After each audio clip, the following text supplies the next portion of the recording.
বন্ধু এদের কি পরিস্থিতি নিলি, কি করবি এটার মধ্যে? পরিস্থিতি না আবার ঈদের প্রবাসী আর ঈদের কি কালকে ঈদ, আজকে আমরা এখানে এসে বসে রয়েছি। এটাই হয়েছিল, এটাই জীবন।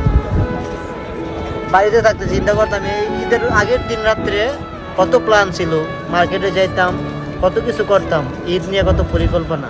আর কালকে ঈদ, আমাদের মনের মধ্যে কোনো আনন্দও নাই, কোনো ফুর্তিও নেই, কারণ আমাদের আনন্দটা হয়তো বাড়িতে, কারণ আমাদের ফ্যামিলি বাড়িতে, ফ্যামিলি ছাড়া আবার কিসের ঈদ, এটা স্বাভাবিক।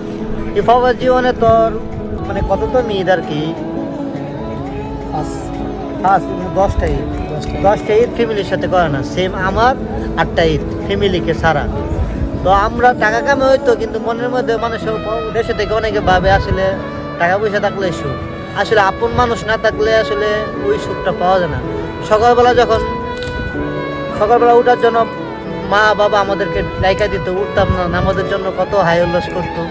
তারপরে পাঞ্জাবি বইরা বন্ধু বান্ধবদের নিয়ে কত আনন্দ সহকারে ঈদগাতে যাইতাম, নামাজ পড়তাম, আয়সা মায়ের হাটে বিভিন্ন ধরনের পিঠা শ্যামাই খাইয়া ঘুরতে চলে যাইতাম।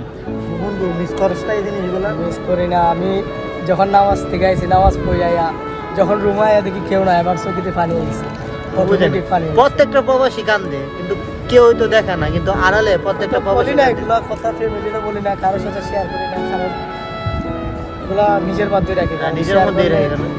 শেয়ার করে তাদেরও কষ্ট লাগবে। আমরা প্রবাসীরা চাই না যে আমাদের ফ্যামিলি কেউ কষ্ট পাক বা কেউ কষ্টে দুঃখে কষ্টে থাকুক। আমরা প্রবাসীরা সবসময় চাই যে আমাদের ফ্যামিলি, আমাদের আপনজন মানুষ সবসময় ভালো থাকুক।